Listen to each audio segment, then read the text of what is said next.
अस्सलामुअलैकुम dear students. अगर आप लोग मेरे चैनल पर न्यू हैं तो मेरे चैनल को सब्सक्राइब कीजिए ताकि अकाउंटिंग के मुतल्लिक जो भी न्यू वीडियो आए आप लोगों को बर वक्त मिल सके। तो जी हमारा topic final account chapter number 11 adjustment वाला चल रहा था, जिसके 13 क्वेश्चन मैंने पहले ही करवा दिए हैं।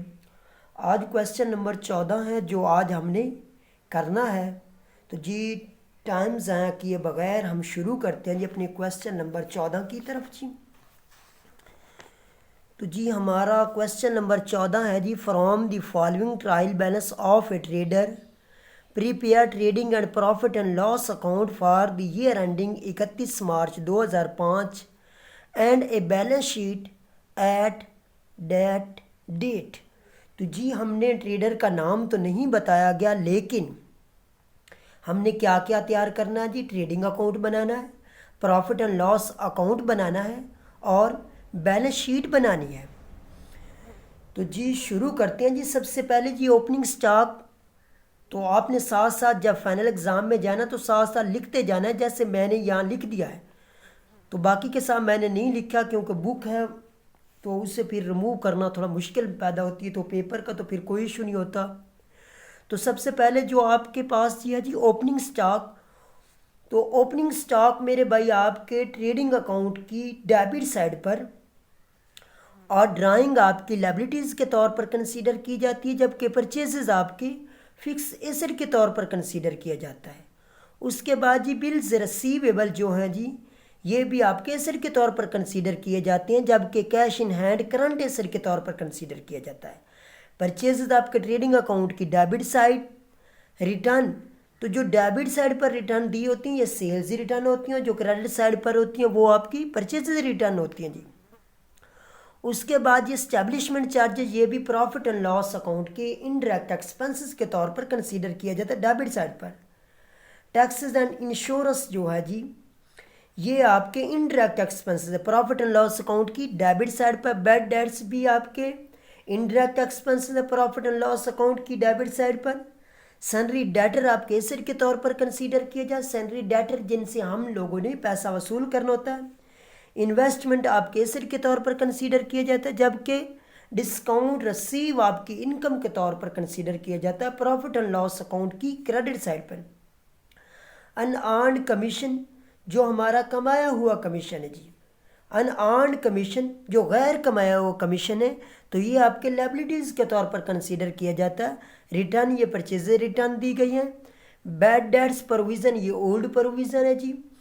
बैड डेट्स में से लेस। सेल्स आपकी जी ट्रेडिंग अकाउंट की क्रेडिट साइड पर। बैंक लोन आपका जी करंट लायबिलिटीज़ के तौर पर कंसीडर किया जाएगा। क्रेडिटर जी आपके जो हैं जी, ये आपके करंट लायबिलिटीज़ के तौर पर कंसीडर किए जाएंगे। बिल्स पेबल भी आपके करंट लायबिलिटीज़ के तौर पर कंसीडर किए जाएंगे, जबकि कैपिटल भी आपकी लॉन्ग टर्म लायबिलिटीज़ के तौर पर कंसीडर की जाएगी। और उसके बाद जी अगली बात है जी इसकी एडजस्टमेंट देखते हैं जी। क्लोजिंग स्टॉक, तो इसकी दो एडजस्टमेंट हैं जी, एक तो ट्रेडिंग अकाउंट की क्रेडिट साइड पर और दूसरा करंट एसेट के तौर पर कंसीडर किया जाएगा। उसके बाद इंटरेस्ट अक्रूड ऑन इन्वेस्टमेंट, जो आपने इन्वेस्टमेंट की थी उस पर जो आपका इंटरेस्ट है, एक तो आपकी इनकम के तौर पर प्रॉफिट एंड लॉस अकाउंट की क्रेडिट साइड पर और दूसरा आपके करंट एसेट के तौर पर कंसीडर किया जाएगा। उसके बाद कमीशन अर्न, टोटल जो आप लोगों ने कमीशन देना था वो 6,000 का था, 1,200 आपके इनकम के तौर पर कंसीडर की जाएगी और दूसरा आपका जो है जी आपका लेस होगा जी करंट लायबिलिटीज़ के तौर पर। जब कमीशन को कंसीडर किया जाएगा तो तब आपके उसमें से लेस होंगे।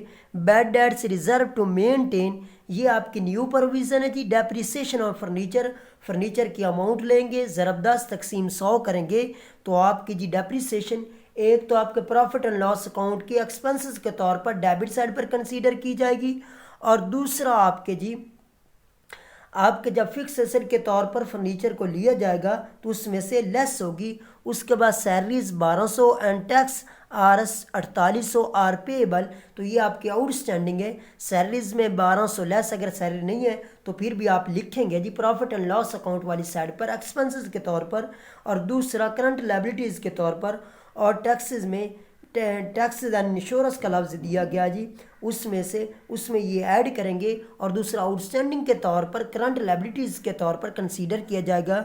उसके बाद इंश्योरेंस प्रीपेड, तो ये प्रीपेड इंश्योरेंस में से लेस और करंट एसेट के तौर पर कंसीडर किया जाएगा। और एक आप लोगों से जो गलती होगी जी बैंक लोन, तो सर आउटस्टैंडिंग मेरे भाई जब परसेंटेज दी जाए तो इंटरेस्ट ऑन लोन लिखा होता है, तो आप लोगों ने लिखना होता है जी आउटस्टैंडिंग मतलब पेएबल के तौर पर। अगर नहीं दिया हो तो आप इसकी परसेंटेज निकालेंगे, जैसे 24,000 ज़रा 15 तकसीम 100, तो जो आपका आता है मेरे भाई उसको एक तो आपने इस चीज़ के तौर पर कंसीडर करना है जी एक्सपेंसेस के तौर पर, और दूसरा आपके करंट लायबिलिटीज़ के तौर पर कंसीडर किया जाएगा।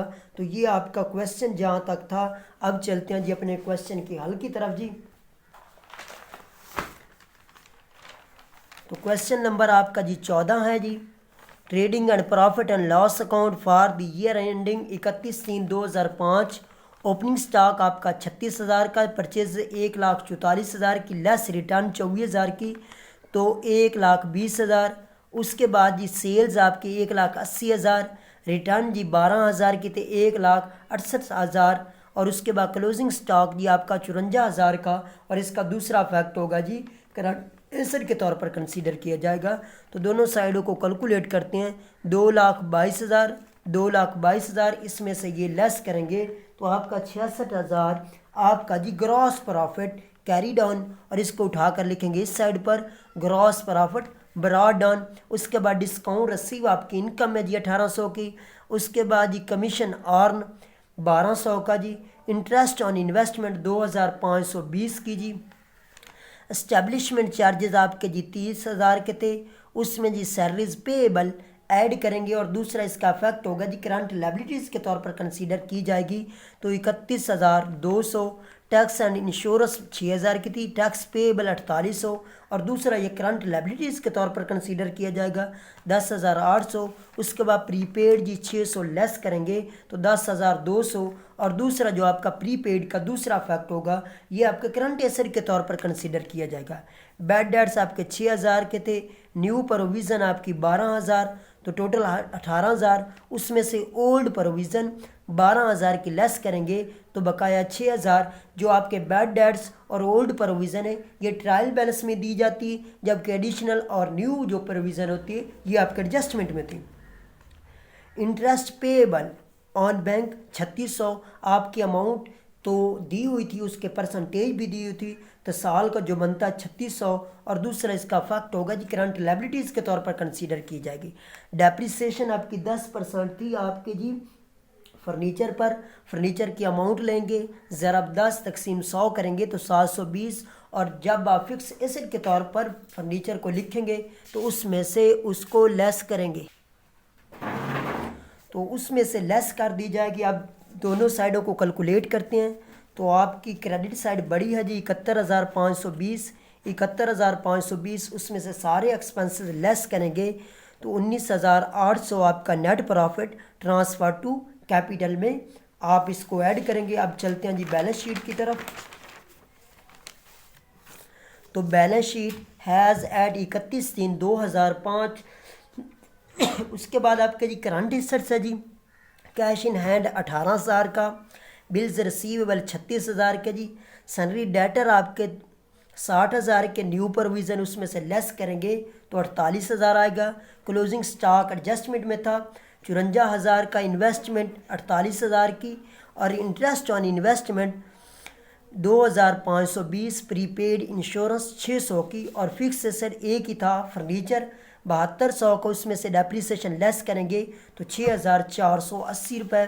और उसके बाद ये सैलरीज पेएबल 1,200 की, टैक्स पेएबल 4,800 का, इंटरेस्ट ऑन लोन पेएबल जो था 3,600 का, अनअर्न्ड कमीशन जो आपका 4,800 का था, उसमें से आर्न जो किया था 1200 का, वो लेस करेंगे तो 4800। सैलरी क्रेडिटर 22,200 के, बिल्स पेबल आपके 30,000 के, बैंक लोन आपका 24,000, और उसके बाद लॉन्ग टर्म में कैपिटल 1,20,000 का जी।